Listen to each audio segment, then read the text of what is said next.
late April of 2019, while trekking through the Himalayan mountains near the Indian-Nepalese border, soldiers assigned to the Indian Army's mountaineering expedition team were startled to discover a set of large footprints in the snow near their campsite. While much of the world's media and other skeptics would inevitably mock this discovery, these men are by no means the first soldiers exploring the mountainous regions of Asia to report something like this. For centuries now, locals and other men hiking through these snowy and desolate areas have reported finding similar types of tracks, with many bringing back photographs and others even claiming to have seen the creatures that made them. Among these men is Eric Shipton, a highly respected British military attaché and mountaineer, a native-born man of Ceylon, which is now the country of Sri Lanka. While leading a reconnaissance expedition to Mount Everest in 1951, Shipton would discover a set of tracks that would make worldwide headlines. And much like the Indian Army's findings and others throughout the years, the photos he took appear to present irrefutable evidence of the existence of a creature that has eluded mankind for centuries. This is part 2 of the story of the Indian Army and the Yeti.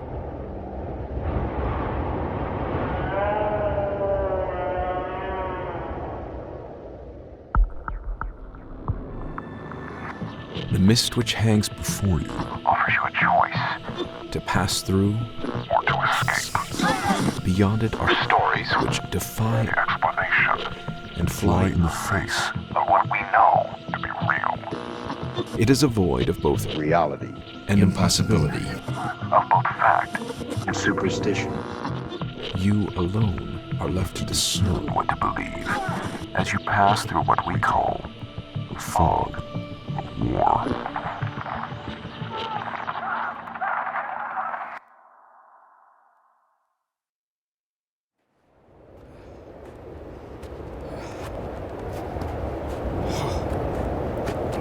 Hang on, Mo. What are these then? Tenzing! That's Nangla, Fewa. Up here.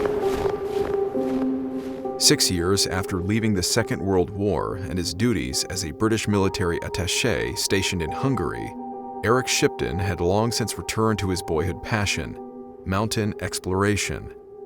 Leading the 1951 British Mount Everest reconnaissance expedition in the early winter, he and his team were crossing the Menlung Glacier just north of Tibet's southern border with Nepal, when, like so many others, he came upon a line of surprisingly large footprints. Baffled, he and the team's accompanying surgeon, Dr. Michael Ward, took photographs of the footprints, placing an ice axe beside them to provide scale. The print measured a stunning 18 inches long and just under 13 inches wide, and its shape was very curious, with 3, possibly 4 broad toes and 1 gigantic big toe that appeared almost circular. By his observations, Shipton was certain that the footsteps were those of a 2-legged creature, not a 4-legged wolf or a bear. And by all accounts, Shipton was regarded by his peers as a respectable authority figure, a level-headed man of science and an avid researcher. Shipton reasoned that the only animal with a vaguely similar foot is the orangutan, but it has a far longer toe, and it is not found in Tibet. His native Sherpa, Sen Tenzing, assured him that these were Yeti tracks, a creature clearly capable of jumping over icy crevasses and using his toes to grip on the other side. Tenzing said he had seen a Yeti 2 years earlier at a distance of only 25 yards, a half-man, half-beast creature which, except for its face, was covered in reddish-brown hair. And based on this interaction, Tenzing told Shipton that he believed the creature he saw was probably frightened of men. When the expedition team finally returned home to Britain, Shipton's strange photographs began making the rounds, because for many, these photographs meant only one thing: proof that the mythological Yeti did roam the Himalayas. However, the Natural History Department of the British Museum was quick to dismiss this evidence, its leading authorities committing themselves to the view that the footprint was made by an animal called the Himalayan langur. The immediate objection was that the langur, like most apes, walks on all fours most of the time, Besides, its feet look nothing like what Shipton photographed. The feet of Longers have 5 very long toes, much unlike the 4 or 5 rounded toes in the photograph. A more imaginative view was taken by a Dutch zoologist, Bernard Velmans, in a series of articles published in Paris in 1952, the year following Shipton's discovery. He pointed out that in 1934, a German-Dutch paleontologist and geologist named Dr. Ralph von Koenigswald had discovered some ancient teeth in the shop of a Chinese apothecary in Hong Kong. The Chinese regarded powdered teeth as medicine. One of these teeth was a human-type molar, which was twice as large as the molar of an adult gorilla, suggesting that its owner stood about 12 feet tall. Evidence further suggested that this giant, he became known as Gigantopithecus, lived around 500,000 years ago. And although thought to be long extinct, it's strange to point out that men who had never heard about Gigantopithecus but claimed to have seen the Yeti, their descriptions are often strikingly similar to artistic renderings of Gigantopithecus made years later. For instance, take this account from the journal of Sławomir Rawicz, the Polish army officer who escaped from a Siberian prisoner of war camp in 1941. For 2 hours we watched them. They were enormous, and they walked on their hind legs. Their faces I could not see in detail, but the heads were squarish, and their ears must lie close to the skull because there was no projection from the silhouette against the snow. The shoulders sloped sharply down to a powerful chest and long arms, the wrists of which reached the knees. The nearest I can get to deciding the color is a rusty camel. They were covered with a long, loose, straight hair. They were doing nothing but moving around slowly together and occasionally just standing and looking about them, like people admiring the view. With witness testimonies like this in mind, and now with Shipton's photographs in hand, Bernard Velmans suggested that Shipton's photographs were possibly made by a huge biped related to Gigantopithecus. But, as could be expected, few scientists ever considered his theories seriously.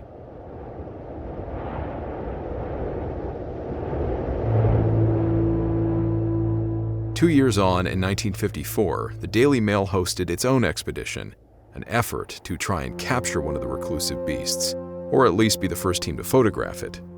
15 weeks of plodding through the Himalayan snows, and they caught not so much as a glimpse of anything like a filthy snowman. But they did discover something else in their travels, a Yeti scalp. Several of them, in fact. Being long and conical in shape, covered in coarse hair with an erect crest running down the middle, several Tibetan monasteries possess these artifacts, considering them to be holy relics. However, it would eventually be determined that at least one of these scalps was made from several pieces of animal skin stitched together, and yet another was investigated by famed New Zealand mountaineer Sir Edmund Hillary.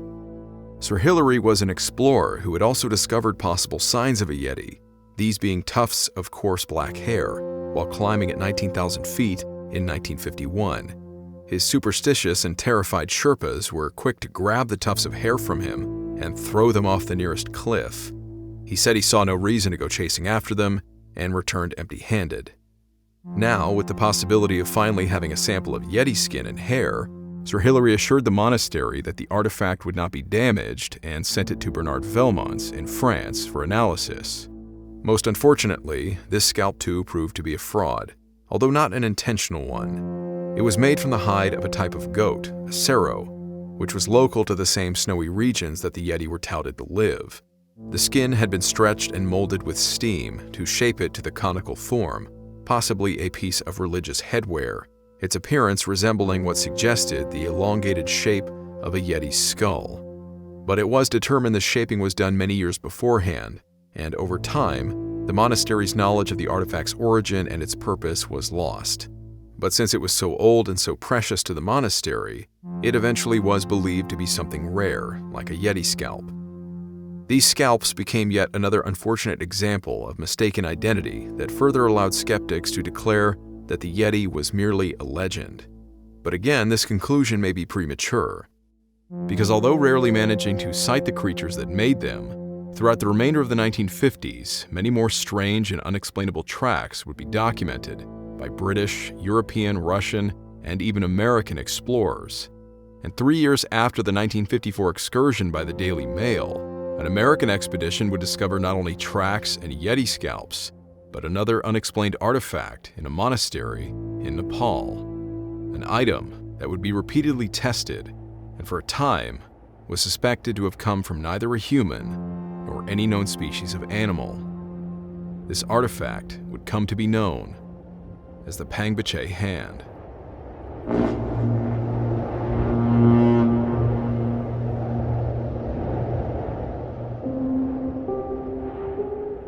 The 1950s were an exciting time for those looking for evidence of the mysterious Yeti. Among these was Shoal Stiles, a British sailor, author, and expedition leader who had led many treks through the frigid regions of the Arctic and Himalayas.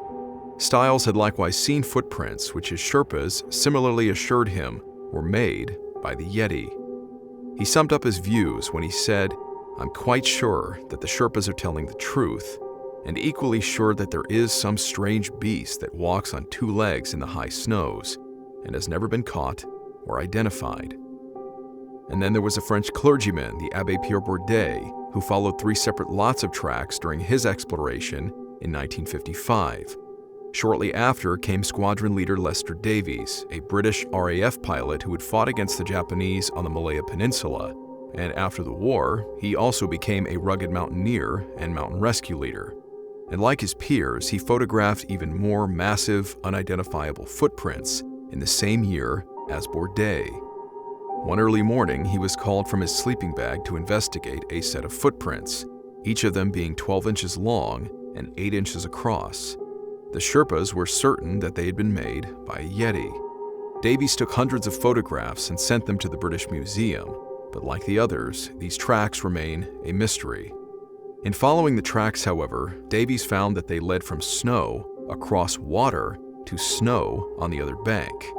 Standing in the frigid water up to his armpits, Davies, who stood just under 6 feet tall, remarked that whatever had made these tracks, it was tall enough to cross the deep waterway and easily walk out on the far bank on 2 legs. By his calculations, he then estimated this creature to be upwards of 840 pounds and at least 8 feet tall. And then there was Texas oil man and adventurer Thomas Slick Jr. In 1957, enticed by the many stories and reports about the Yeti, he too funded and led a famous Yeti reconnaissance. During their travels through the Asian wilderness, his team interviewed eyewitnesses and found supposed Yeti tracks and Yeti hairs, but like so many others, they had no direct contact. Slick himself was injured during this first trek, and then hired brothers Peter and Brian Byrne to continue the search for him. Later that year, Peter discovered another purported set of Yeti artifacts, another scalp, and a skeletal hand kept at Nepal's Pangbache Monastery. This next part of the story is surrounded in contradiction, because earlier testimonies would indicate that Peter Byrne took a thumb and phalanx bone from the hand without the monk's consent, while later testimonies would paint a much rosier picture, with Byrne saying he bargained for the bones in exchange for giving the monks a notable sum of money paid to the monastery for its upkeep. However he acquired them, these artifacts, which included bits of skin, were then smuggled out of the country into India. The problem then was getting them through British customs and back to the UK. Of all the people that Byrne had at his disposal, American actor Jimmy Stewart and his wife Gloria, who knew about the expedition, met with him while traveling in Calcutta, and they agreed to smuggle the bones for him, which was accomplished by hiding them in Gloria's unmentionables. But like the Yeti scalps, much to everyone's chagrin, authentication of the Pangbache hand and the rest of the evidence found by Slick's men proved problematic. But as opposed to finding them to be taken from goats or bears, testing of these artifacts in both the 1950s in the UK and decades later by the US television show Unexplained Mysteries found no clear answer as to their origin. That is, until a more recent BBC documentary in 2011 subjected the finger bone to further testing at the Edinburgh Zoo in Scotland and determined that the bone was in fact human.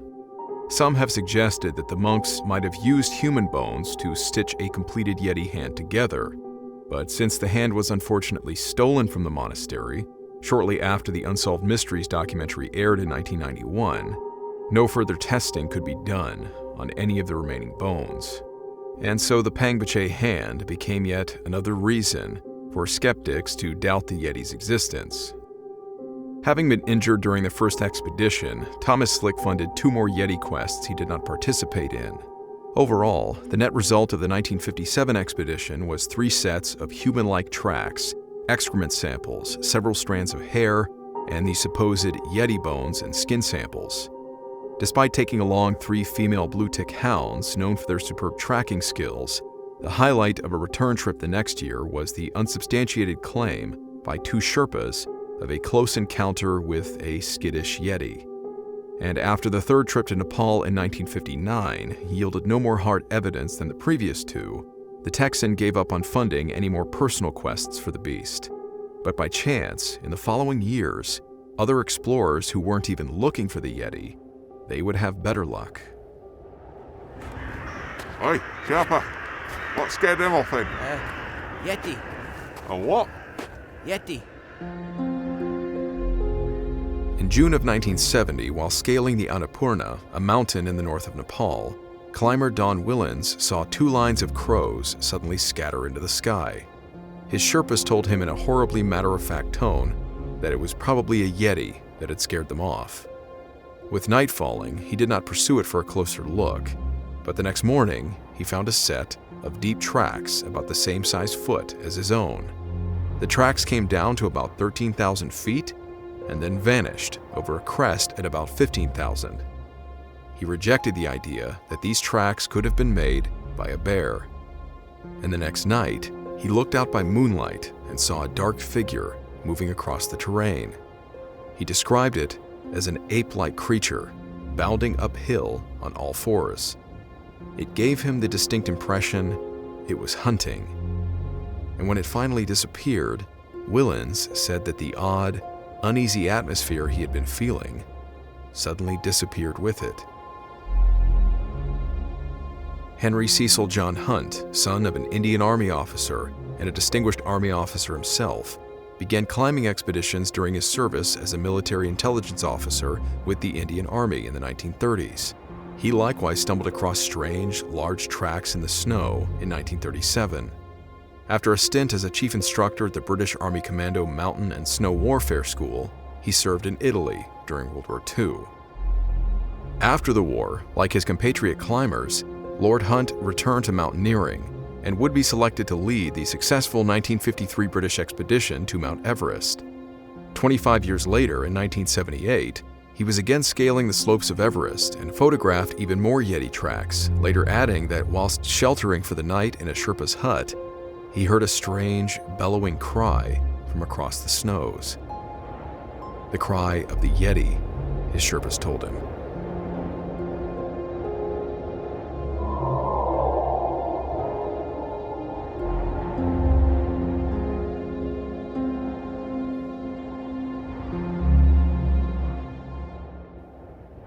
Still further, in Russia, more solid evidence had begun emerging in the 1950s.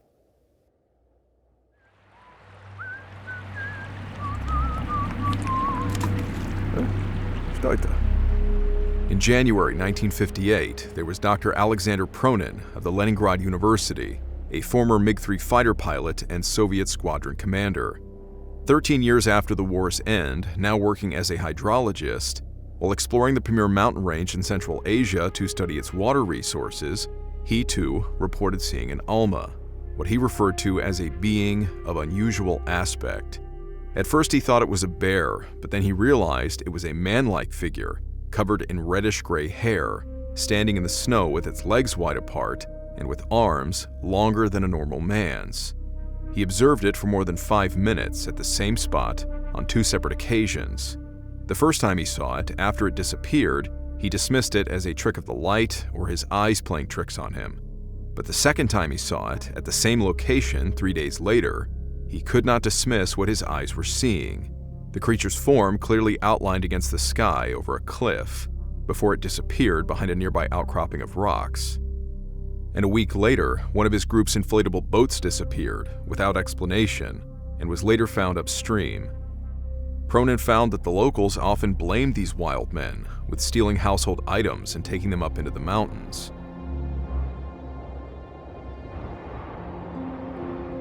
While the Soviet Union remained, several expeditions were mounted to look for the Alma. While they gathered some interesting stories and a few unusual artifacts, no Alma was ever captured, and Soviet scientists became split over the value of searching for it. Despite such growing Marxist skepticism of the existence of such wild men, Soviet scientist Dr. Boris Proshnev's efforts to compare and evaluate these reported sightings resulted in what has been called an impressive body of evidence, which he collected and published in Odette Chernin's 1970 book, The Yeti. Evidently, Dr. Proshnev was also relentlessly teased by his colleagues because of his work on the subject.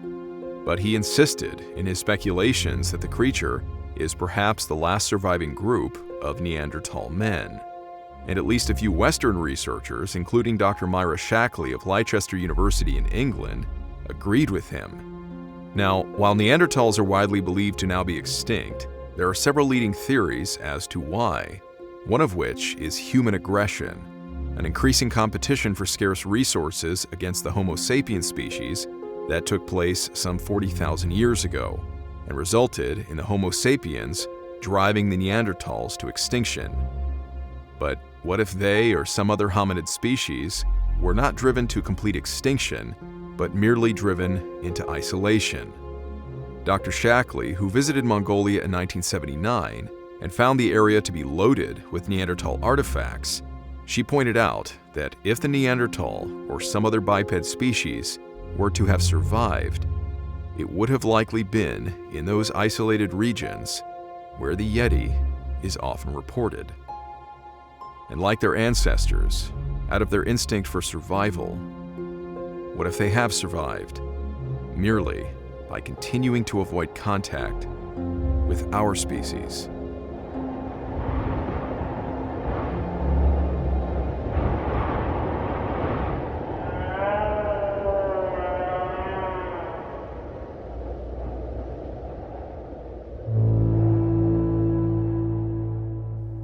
He goes by many names and falls under the heading of many legends. He is the spirit of men killed violently.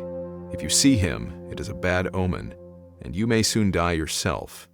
He is wild and hairy, twice the size of a grown man. Shooting him will not help, because bullets will pass right through him. He is called ferocious, man-eating, violent. These are only a few of the ways in which the Yeti is portrayed in legends across the small, scattered, and isolated communities of the Himalayas and other mountainous regions of Asia. Places where superstitions are rife, where Buddhist services are chanted in dark, ancient, smoke-filled monasteries that cloud the senses. And certainly, not all legends can be true. And it doesn't help that the story of the Yeti, like so many others, has been heavily watered down by many blatant hoaxes. But simply because a few foolish charlatans have presented false evidence, that doesn't discount the evidence presented by serious men and the larger truth that may still remain undiscovered. So, what can we make of the evidence we do have? In an article written in a 1973 copy of the Zoological Journal, Oryx, J.A. McNeely, E.W. Cronin, and H.B. Emery firmly declared their confirmed belief in the Yeti. They point out that at that time, there were over 50 descriptions from witnesses or photographs of footprints which tended to be consistent, as did the collective descriptions of the animal offered by the mountain people. A Yeti is something like the height of a man or taller, perhaps a range of heights between juveniles and adults, all with coarse hair covering their bodies that is reddish or grayish brown. Its face is hairless, and it has long arms and big feet. This same article went on to possibly answer one common query, which is what could such a large creature find to live on, way up in the high elevations and deep snows? The author suggested that the creature, alternatively, spends most of its time in the dense forests at lower elevations below the snow line, and that its tracks are only found when it goes up over the mountain passes from one forest to the next. As for its strange nature, these men also favored the theory that it is descendant from the giant ape, Gigantopithecus, a creature known only in fossil form. And certainly, the idea of such a strange survival of a species is not unheard of. The standard example would be that of a fish called the coelacanth, long thought by researchers to have been extinct for 50 million years, but a number of living specimens have been caught since 1938. Why couldn't the same be true of a creature like the Yeti? We must also take into consideration that the accounts listed here are only those which Western media reported, those accounts they at least found credible enough to publish. But these are only a few. There are many more bewildering encounters with these ape-like creatures to read about, some juvenile, smaller-sized creatures, and others massive, towering over the men that saw them and terrifying them out of their wits until frightened away themselves by gunfire. And if not by guns, there are cases where survivors of Yeti encounters have claimed that the Yeti were scared off by other loud noises, such as the blowing of conch shells and longhorns.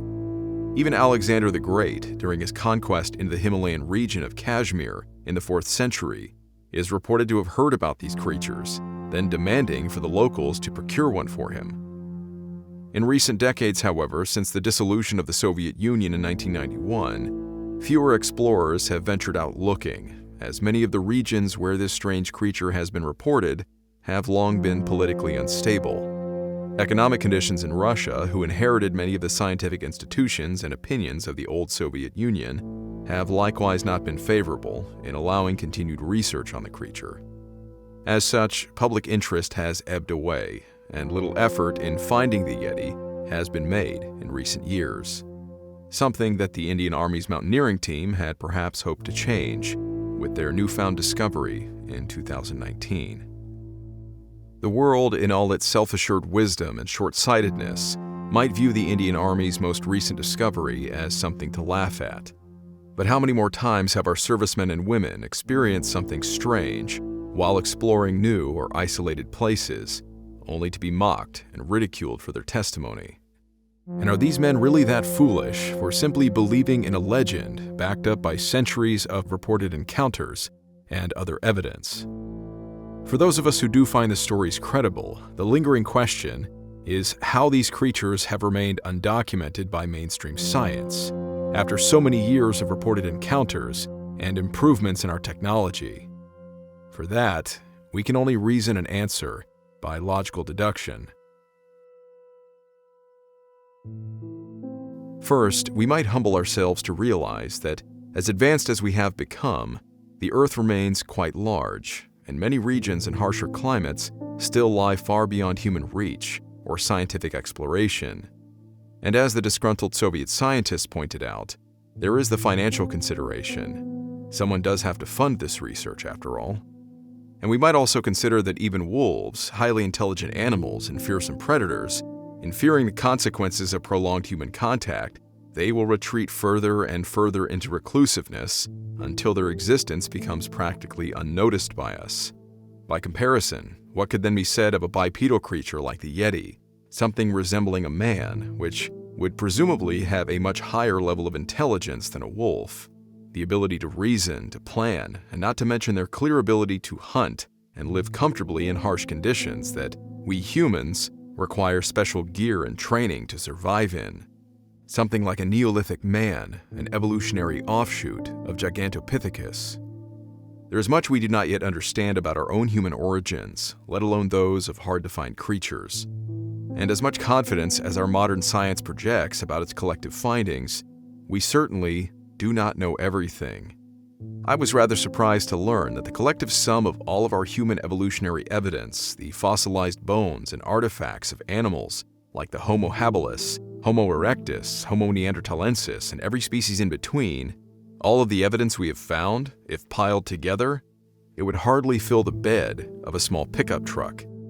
And that's because the majority of these findings are very small in size, bone fragments and teeth, For instance, in 1935, it was Ralph von Koenigwald's discovery of a fossilized tooth in China that led to the discovery of the Gigantopithecus species.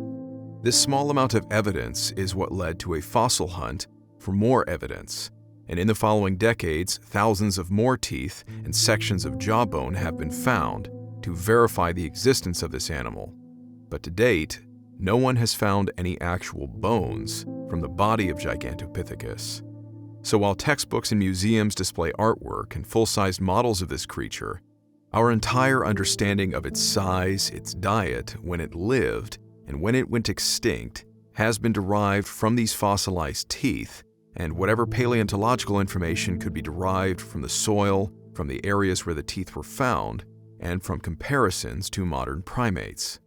That's not to say that such a seemingly small amount of evidence lacks credibility, but to point out that while the world openly acknowledges the legitimacy of extinct creatures like Gigantopithecus because of their fossilized teeth, they have largely denounced the possible continued existence of creatures like the Yeti, in spite of the evidence and witness testimony provided. Just because they are still living doesn't mean finding their decaying bodies or bones would be any easier than those creatures like Gigantopithecus. What if these Yeti creatures do live in family groups and practice ritual burials like humans, or otherwise hide the bodies of their dead from potential scavengers? To that point, what if the answer to the Yeti's continued elusiveness is that it is intentional?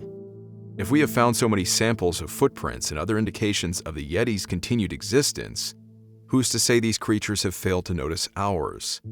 Certainly, if they exist, they know about humans, especially with all of these reported efforts to explore their territories and track them down against their will. Humans are very strange creatures ourselves, are we not? Beings who will go so far as to risk death, to travel across the world to climb the tallest mountain, and ultimately leave it littered with our many once highly motivated, and now frozen, corpses, still dressed in bright neon colors. And while we want nothing more than to find these creatures and to study them, to curb our own innate curiosity, what if they are intelligent enough to want nothing to do with us?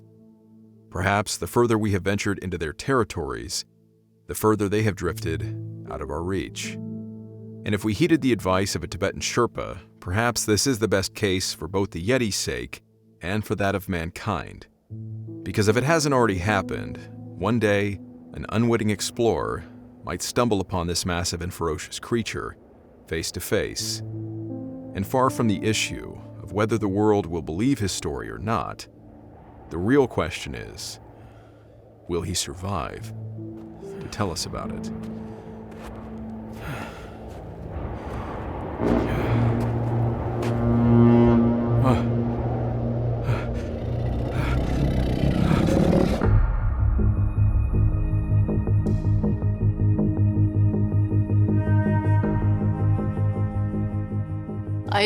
I'm romantic. I would like Bigfoot to exist.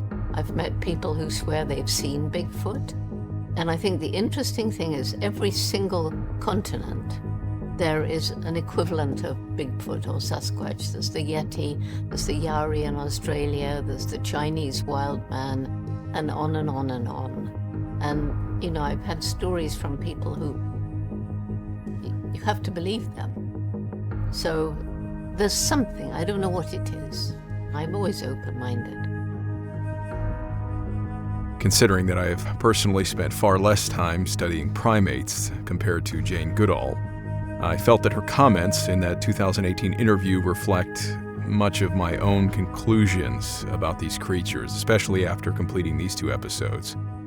To my friends with the Indian Armed Forces and their mountaineering teams, you have my support. Just make sure someone keeps watch at night while you guys are sleeping out there. Speaking of support, of course, I also want to thank my patrons and my YouTube channel members for your incredible support, which has long since helped me keep this channel going and continuing to make improvements. Thank you all for watching. Thank you for subscribing. May God be with you through whatever you are dealing with, and I will see you in the next episode.